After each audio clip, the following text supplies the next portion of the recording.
नमस्कार दोस्तों, मेरा नाम है सुजीत पांडे। मैं आप सभी का बहुत बहुत स्वागत करता हूं।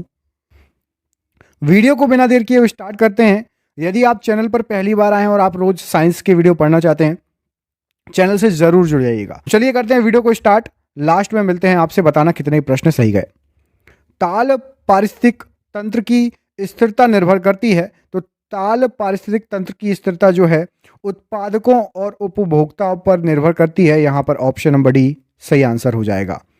अगले प्रश्न पर बढ़ते हैं। इसमें आपसे पूछा गया है, विद्युत तापी साधन के लिए तापी घटक बनाने के लिए मिश्र धातु का प्रयोग किया जाता है, वह कौन सी है?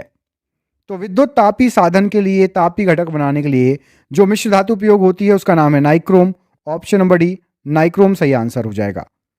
अगले प्रश्न पर बढ़ते हैं। ये आपकी स्क्रीन पर इसमें पूछा गया है, श्वेत प्रकाश को नली में कैसे पैदा करते हैं? तो श्वेत प्रकाश को नली में पैदा करने के लिए तंतु को गर्म करना पड़ेगा। तंतु को गर्म करके श्वेत प्रकाश को नली में पैदा करते हैं। बढ़ते हैं अगले क्वेश्चन पर। इसमें आपसे पूछा गया है, भारत में पारिस्थितिकी असंतुलन का कौन सा एक प्रमुख कारण है? तो भारत में पारिस्थितिकी असंतुलन का प्रमुख कारण आपका वनोन्मूलन है। ऑप्शन नंबर ए वनोन्मूलन सही आंसर हो जाएगा। अगले क्वेश्चन में आपसे पूछा गया है कि फोटोग्राफी में निम्न में से कौन सा रासायनिक यौगिक प्रयोग किया जाता है? तो फोटोग्राफी के लिए आपका सोडियम सिल्वर ब्रोमाइड का प्रयोग किया जाता है। Silver bromide option number C यहां पर सही आंसर हो जाएगा। अगले प्रश्न में आपसे पूछा गया है कि संचार में प्रयुक्त फाइबर ऑप्टिक केबल किस सिद्धांत पर कार्य करता है? तो संचार में प्रयुक्त फाइबर ऑप्टिक केबल प्रकाश के पूर्ण आंतरिक परावर्तन पर कार्य करता है। ऑप्शन नंबर डी यहां पर सही आंसर हो जाएगा। अगले प्रश्न में आपसे पूछा गया है, इनमें से कौन सा जैव विविधता के लिए खतरा है? तो यहां पर जो ऑप्शंस दिए गए हैं उनमें से जैव विविधता के लिए खतरा प्राकृतिक आवासों और वनस्पति का विनाश तथा झूम खेती। ऑप्शन नंबर सी यहां पर सही आंसर हो जाएगा। अगले प्रश्न में आपसे पूछा गया है, मसाला एक मिश्रण होता है जल बालू और किसका? तो मसाला जो मिश्रण होता है जिससे आप घर वगैरह बनाते हैं, जल बालू और जिप्सम का मिश्रण होता है। ऑप्शन नंबर डी यहां पर सही आंसर हो जाएगा। बढ़ते हैं अगले क्वेश्चन पर। इसमें पूछा गया है आपसे, अवतल लेंस से किस प्रकार के प्रतिबिंब बनते हैं? तो अवतल लेंस से आपके आभासी प्रतिबिंब बनते हैं। ऑप्शन नंबर बी आभासी प्रतिबिंब राइट आंसर हो जाएगा। अगले प्रश्न में आपसे पूछा गया है कि रेड डाटा बुक उन जातियों के बारे में जानकारी देता है जो कैसी हैं? तो रेड डाटा बुक संकटापन्न जातियों के बारे में जानकारी देता है। ऑप्शन नंबर बी यहां पर संकटापन्न राइट आंसर हो जाएगा। अगले क्वेश्चन पर चलते हैं। इसमें पूछा गया है, सोडियम बाइकार्बोनेट का सामान्य नाम क्या होता है? तो सोडियम बाइकार्बोनेट का सामान्य नाम बेकिंग सोडा होता है। ऑप्शन नंबर ए यहां पर बेकिंग सोडा सही आंसर है। अगले क्वेश्चन में आपसे पूछा गया है, निम्नलिखित में से किसमें उच्चतम ऊर्जा होती है? तो उच्चतम ऊर्जा होती है आपके नीले प्रकाश में। ऑप्शन नंबर ए नीले प्रकाश में उच्चतम ऊर्जा प्राप्त होती है। अगला क्वेश्चन देखिए, रेड डाटा बुक में किसका विवरण दिया है? ये क्वेश्चन हो चुका है, आपको पता है। संकटापन्न पादप एवं जंतु जीव जंतु का जो है वर्णन दिया रहता है। अगला क्वेश्चन देखिए, ये रहा आपकी स्क्रीन पर, निम्नलिखित में से कौन सा एक यशद पुष्प कहलाता है? तो यशद पुष्प आपका जिंक ऑक्साइड कहलाता है। यहां पर zinc oxide option number C सही आंसर हो जाएगा। बढ़ते हैं अगले क्वेश्चन की तरफ। इसमें आपसे पूछा गया है, जब प्रकाश की तरंगें वायु से कांच में होकर गुजरती हैं तब कौन से परिवर्तन प्रभावित होते हैं? तो यदि प्रकाश तरंगें वायु से कांच में होकर गुजरेंगी तो तरंग दैर्ध्य और वेग दोनों ही जो है प्रभावित हो जाएंगे, परिवर्तित हो जाएंगे। ऑप्शन नंबर डी यहां पर सही आंसर हो जाएगा। अगले प्रश्न में आपसे पूछा गया है, निम्न में से कौन कृत्रिम पारिस्थितिकी तंत्र है? तो कृत्रिम पारिस्थितिकी तंत्र आपका धान का खेत होता है।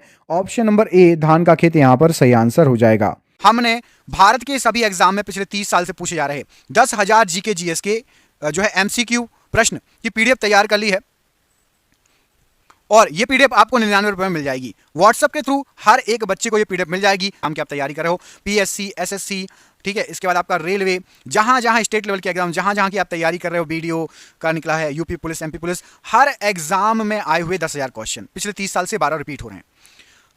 एमसीक्यू है, ऑब्जेक्टिव टाइप पीडीएफ है। ये 300 रुपए की पीडीएफ अभी 99 रुपए मिल रही है क्योंकि एग्जाम चल रहे हैं। जिसको भी पीडीएफ चाहिए ऊपर आपको नंबर दिख रहा होगा 62 65 64 73 13। इस नंबर पर व्हाट्सअप है, व्हाट्सएप पर आप जो है मैसेज कर सकते हो या कॉल डायरेक्ट भी कर सकते हो, कॉल करके बात कर सकते हो। फोन पे, गूगल पे, पेटीएम के माध्यम से पेमेंट करके ये 10,000 जीके जीएस के क्वेश्चन प्राप्त कर सकते हैं। जिसको भी पीडीएफ चाहिए ऊपर दिए गए नंबर पर कॉल कर लेना। अगले क्वेश्चन में आपसे पूछा गया है, निम्न में से किस एक का रजत नहीं होता? किस एक में रजत नहीं होता मतलब सिल्वर नहीं होता? तो आपको बता दें जर्मन सिल्वर, वो नाम का जर्मन सिल्वर है लेकिन उसमें सिल्वर नहीं पाया जाता है। अब आपको मुझे कमेंट करके बताना है कि जर्मन सिल्वर में क्या क्या होता है। कमेंट बॉक्स में आंसर दीजिए। आप लोगों में से कितने लोग साइंस को अच्छे से पढ़ते हैं, लूसेंट स्पीडी याद है और ये क्वेश्चन कई बार एग्जाम में पूछा गया है। तो जर्मन सिल्वर में क्या क्या होता है कमेंट बॉक्स में कमेंट करके जरूर बताइएगा। अगले प्रश्न में आपसे पूछा गया है, प्रकाश के निम्नलिखित प्रकारों में से किसका पौधे द्वारा तीव्र अवशोषण होता है? तो प्रकाश का जो है नीले और लाल प्रकाश जो है प्रकारों के पौधों द्वारा तीव्र अवशोषण होता है। Option number B right answer है। अगला क्वेश्चन देखिए, पृथ्वी का विशालतम पारिस्थितिकी तंत्र कौन सा है? तो पृथ्वी का सबसे विशालतम पारिस्थितिकी तंत्र जलमंडल है। आपको पता है कि पृथ्वी में जल सबसे ज्यादा पाया जाता है, पानी। तो आपको कमेंट करके बताना है कि पृथ्वी में जल का कितना प्रतिशत है, कितने प्रतिशत जल है पृथ्वी पर। कमेंट बॉक्स में कमेंट करके बताइए। शुष्क शैल में निम्नलिखित में से किसका विद्युत अपघट्यों के रूप में प्रयोग होता है? तो शुष्क शैल में आपका अमोनियम क्लोराइड और जिंक क्लोराइड का विद्युत अपघट्यों के रूप में उपयोग होता है। यहां पर आपका ऑप्शन नंबर ए सही आंसर हो जाएगा, अमोनियम क्लोराइड और जिंक क्लोराइड। अगला क्वेश्चन देखिए, ये रहा आपकी स्क्रीन पर, इसमें आपसे पूछा गया है, निम्नलिखित प्रकार के कांचों में से कौन सा एक पराबैंगनी किरणों का विच्छेदन कर सकता है? तो यहां पर जो ऑप्शंस दिए गए हैं उसमें से आपका क्रुक्स कांच जो है वो पराबैंगनी किरणों का विच्छेदन कर सकता है। ऑप्शन नंबर डी यहां पर क्रुक्स कांच सही आंसर है।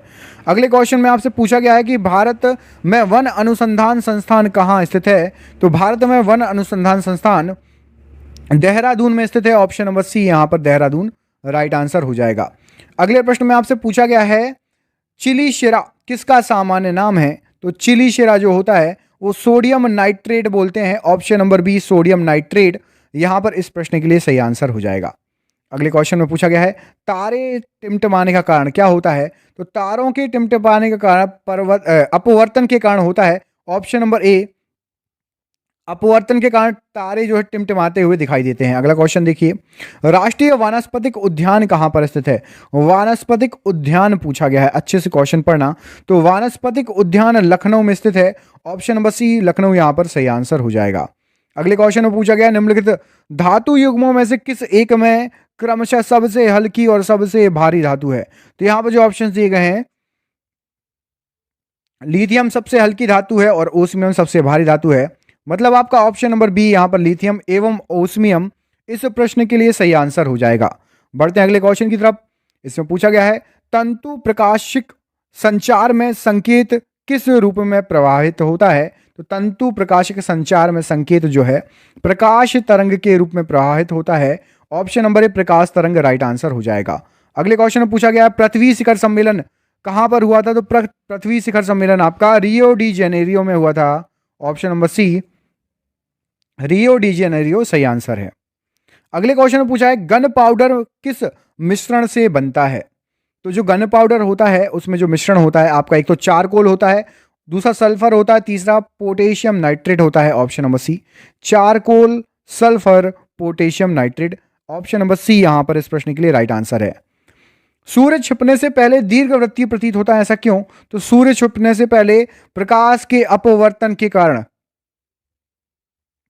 ऑप्शन नंबर सी के कारण दीर्घवृत्तीय प्रतीत होता है, राइट आंसर हो जाएगा। अगला क्वेश्चन देखिए, गहरा जामुन यौगिक पदार्थ जो एंटीसेप्टिक एवं डिसइंफेक्टेड की तरह उपयोग होता है, वो गहरा जामुनी यौगिक कौन सा होता है? वो होता है पोटेशियम परमैंगनेट। इसका उपयोग किया जाता है, गहरा जामुनी कलर का होता है, एंटीसेप्टिक प्लस डिसइंफेक्टेड के लिए यूज किया जाता है। अगले क्वेश्चन में आपसे पूछा गया है, अवतल लेंस प्रयुक्त होता है किस चीज के लिए? आपको ये बताना है। तो आपका जो अवतल लेंस है वो निकट दृष्टि दोष के लिए प्रयुक्त होता है। ऑप्शन नंबर बी निकट दृष्टि दोष अवतल लेंस। आपको कमेंट करके मुझे बताना है कि आपकी मोटरसाइकिल या जो स्कूटर है, स्कूटी है, उसमें जो कांच लगे रहते हैं उसमें कौन से दर्पण का यूज होता है? जो कांच लगे रहते हैं ना मोटरसाइकिल के, स्कूटर में या मोटरसाइकिल में या फिर आपकी स्कूटी वगैरह में, उसमें कौन सा दर्पण यूज होता है, उत्तल या अवतल? ये कमेंट बॉक्स में मुझे आप कमेंट करके बताना। मुझे पता है आप लोगों को पता होगा, ये क्वेश्चन कई बार एग्जाम में क्योंकि पूछा जाता है। लूसेंट स्पीडी सब में दिया है, ठीक है, तो जरूर पता करके बताना। निम्नलिखित में से कौन सा सबसे अधिक स्थिर पारितंत्र है? सबसे अधिक जो स्थिर है वो आपका महासागर है। महासागर सबसे अधिक स्थिर पारितंत्र में आता है। अगले क्वेश्चन में आपसे पूछा गया है, फिटकरी गंदे पानी को किस प्रक्रिया द्वारा स्वच्छ करती है? तो जो फिटकरी होती है वो स्कंदन द्वारा गंदे पानी को स्वच्छ करती है। ऑप्शन नंबर सी सही आंसर हो जाएगा, स्कंदन।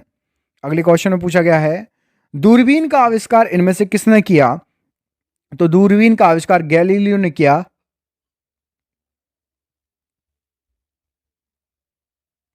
ऑप्शन नंबर ए यहां पर इस प्रश्न के लिए सही आंसर है। अगले क्वेश्चन में पढ़ते हैं, पारसिक निके की संकल्पना को प्रतिपादित किसने किया? तो इसकी संकल्पना को प्रतिपादित करने का जो जाता है जो है ग्रीनेल्स, ऑप्शन नंबर बी, इनको जाता है प्रतिपादित करने का इसकी संकल्पना। क्या नाम है? ग्रीनेल्स। अगला क्वेश्चन देखिए, कल्पक्कम के फास्ट ब्रीडर टेस्ट रिएक्टर में प्रयुक्त ईंधन कौन सा है? तो इसके लिए आपका यूरेनियम का प्रयोग किया जाता है। ऑप्शन नंबर ए, यूरेनियम बिल्कुल सही आंसर हो जाएगा इस प्रश्न के लिए। अगला क्वेश्चन देखिए, दूर की वस्तुओं के निरीक्षण के लिए किस प्रकाशिक यंत्र का उपयोग किया जाता है? तो दूर की वस्तुओं का निरीक्षण करने के लिए दूरदर्शी का यूज होता है। ऑप्शन नंबर सी, दूरदर्शी राइट आंसर हो जाएगा। अगला क्वेश्चन देखिए, रेगिस्तान में पैदा होने वाले पौधों को क्या कहा जाता है? तो रेगिस्तान में होने वाले जो पैदा होते हैं पौधे उनको कहा जाता है xerophytes. Option number C, xerophytes right answer हो जाएगा। अगला क्वेश्चन देखिए, इसमें पूछा गया है आपसे, निम्नलिखित में से कौन सा कृषि कार्य पर्यावरणीय दृष्टि से उपयुक्त माना जाता है? तो पर्यावरणीय दृष्टि से आपका कार्बनिक कृषि, ऑप्शन नंबर ए, ये उपयुक्त मानी जाती है। ऑप्शन नंबर ए सही आंसर है। अगला क्वेश्चन देखिए, निम्न में से कौन सीमेंट का मुख्य संघटक है? तो सीमेंट का मुख्य संघटक चूना पत्थर है। ऑप्शन नंबर बी, चूना पत्थर राइट आंसर हो जाएगा। अगले क्वेश्चन में आपसे पूछा गया है कि जीव विज्ञान की प्रयोगशालाओं में सूक्ष्म कोशिका या जीवों के आवर्धित प्रतिबिंब देखने के लिए किसका प्रयोग होता है? तो सूक्ष्म कोशिका या जीवों को आवर्धित प्रतिबिंब देखना है तो संयुक्त कंपाउंड जो है आपका सूक्ष्मदर्शी, संयुक्त सूक्ष्मदर्शी, ऑप्शन नंबर बी यहां पर सही आंसर हो जाएगा। अगले क्वेश्चन में आपसे पूछा गया कि एपीफाइट्स बहुत अधिक विकसित होती है, ऐसे पौधे होते हैं जो अन्य पौधे पर निर्भर करते हैं, किस हेतु? एपीफाइट्स वो होते हैं जो यांत्रिक मदद हेतु, मतलब आपका ये जैसे पेड़ है तो इस पे आपने देखा होगा, इस पेड़ पे ऐसी ऐसी बेल लपट जाती है, वो एपीफाइट्स में आती है, यांत्रिक मदद हेतु। ऑप्शन नंबर बी यहां पर सही आंसर हो जाएगा। अगले क्वेश्चन पर बढ़ते हैं, निम्न में से किस धातु को प्राप्त करने हेतु बॉक्साइड अयस्क है? तो बॉक्साइड अयस्क किस लिए किसका है? तो ये एल्यूमिनियम का है। Option number B, option number D, aluminium यहां पर सही आंसर हो जाएगा। बढ़ते हैं अगले क्वेश्चन पर। इसमें आपसे पूछा गया है कि घड़ी साज घड़ी के बारीक पुर्जों को देखने के लिए किसका उपयोग होता है? तो घड़ी के जो बारीक पुर्जे होते हैं आवर्धक लेंस का उपयोग करते हैं उसको देखने के लिए। ऑप्शन नंबर बी, आवर्धक लेंस राइट आंसर हो जाएगा। अगले क्वेश्चन में पूछा है, मैनग्रोव की खेती के लिए निम्न में से कौन सा क्षेत्र प्रसिद्ध है? तो मैंग्रोव की खेती के लिए आपका दक्षिणी 24 परगना का जो है सजने खाली जंगल, ऑप्शन नंबर सी यहां पर सही आंसर हो जाएगा इस प्रश्न के लिए। अगले क्वेश्चन में आपसे पूछा गया दोस्तों कि मोती का रासायनिक संरचना कैसी होती है? तो मोती की रासायनिक संरचना कैल्शियम कार्बोनेट है। Option number calcium carbonate right answer हो जाएगा मोती के लिए, याद रखिएगा। अगला क्वेश्चन देखिए, दूरबीन क्या है? तो दूरबीन जो है आपकी दूर की वस्तु देखी जा सकती है दूरबीन से। ऑप्शन नंबर ए, दूरबीन राइट आंसर हो जाएगा दूर की वस्तु देखने के लिए। पारिस्थितिक असंतुलन, माफ कीजिएगा, पारिस्थितिक संतुलन बनाए रखने के लिए भारत में वन क्षेत्र कितने अनुपात में होना चाहिए? तो यदि पारिस्थितिक संतुलन बनाना है तो कम से कम जितनी भी हमारी जमीन है ना उसके 33.3% में वन होना चाहिए। मतलब यदि 3 भाग हैं तो 3 भाग में से कम 1 भाग में वन लगा होना चाहिए, बाकी 2 भाग आप यूज करो, कोई दिक्कत नहीं है। अगला क्वेश्चन देखिए, एक रेडियोधर्मी तत्व जिसके भारतवर्ष में बड़े भंडार पाए जाते हैं कौन सा है? तो रेडियोधर्मी तत्व है थोरियम, जिसके भारत में बड़े बड़े भंडार पाए जाते हैं। ऑप्शन नंबर सी यहां पर सही आंसर हो जाएगा, थोरियम। अगले क्वेश्चन में आपसे पूछा है, ल्यूमेन एकक है किस चीज का? ये एकक मतलब होता है यूनिट। तो ल्यूमेन जो है आपका वो ज्योति फ्लक्स का एकक है या यूनिट है, ज्योति फ्लक्स। ऑप्शन नंबर ए, यहाँ पर इस प्रश्न के लिए सही आंसर हो जाएगा। बढ़ते हैं अगले क्वेश्चन पर मेरे दोस्त। इसमें आपसे पूछा गया है सौर ऊर्जा का सबसे बड़ा यौगिकीकरण कौन है? तो सौर ऊर्जा का सबसे बड़ा यौगिकीकरण हरे पौधे कहलाते हैं। ऑप्शन नंबर डी, हरे पौधे यहाँ पर इस प्रश्न के लिए राइट आंसर है। अगले क्वेश्चन में आपसे पूछा गया है कि निम्नलिखित में से किन तत्वों के लवणों द्वारा आतिशबाजी में रंग प्राप्त होता है? तो आतिशबाजी में जो रंग आता है, ऑप्शन नंबर यहां पर सी सही आंसर हो जाएगा। इनके कारण आतिशबाजी में रंग आता है। Option number C right answer है। बढ़ते हैं अगले क्वेश्चन की तरफ। इसमें आपसे पूछा गया है हाइपरमेट्रोपिया का अर्थ क्या होता है? तो हाइपरमेट्रोपिया का अर्थ दूरदृष्टि दोष होता है। Option number A. अब आपको मुझे कमेंट करके बताना है दूरदृष्टि दोष से ग्रसित व्यक्ति, जिसको दूरदृष्टि दोष हो, उसको कौन सी चीज धुंधली दिखाई देगी, दूर की या पास की? जिसको दूरदृष्टि दोष है उसको दूर की चीज सही से नहीं दिखाई देगी या पास की चीज सही से नहीं दिखाई देगी? कमेंट बॉक्स में कमेंट करके बताइए दूरदृष्टि चीज को वाले दोस्त को कौन सी वस्तु सही नहीं दिखाई देगी। हाइड्रोफोनिक्स संबंधित है किससे? तो हाइड्रोफोनिक्स जो आपके होते हैं वो मिट्टी के बिना पौधे की वृद्धि से होते हैं। Hydroponics option number A right answer हो जाएगा, मिट्टी के बिना पौधे की वृद्धि। अगले प्रश्न में पूछा गया है शुष्क शैल में विद्रुवक का कार्य करता है कौन? तो शुष्क शैल में विद्रुवक का कार्य जो है आपका मैग्नीज डाइऑक्साइड करता है। Option number manganese dioxide right answer है। अगले क्वेश्चन में आपसे पूछा है कि मायोपिया से क्या तात्पर्य है? तो मायोपिया होता है आपका निकट दृष्टि दोष को मायोपिया कहते हैं। ऑप्शन नंबर बी, निकट दृष्टि दोष मायोपिया की कैटेगरी में आता है। पर्यावरण के अजैव अवयव का उदाहरण बताइए। तो पर्यावरण का अजैव अवयव जो है वायु है आपका।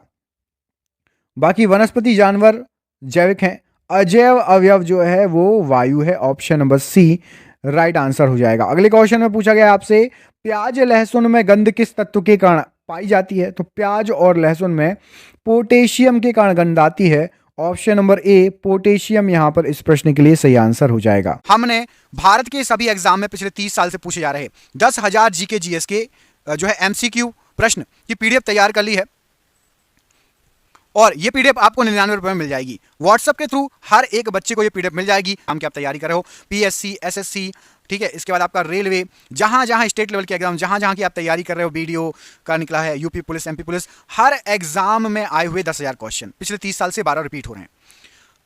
एमसीक्यू है, ऑब्जेक्टिव टाइप पीडीएफ है। ये 300 रुपए की पीडीएफ अभी 99 रुपए मिल रही है क्योंकि एग्जाम चल रहे हैं। जिसको भी पीडीएफ चाहिए ऊपर आपको नंबर दिख रहा होगा 62 65 64 73 13।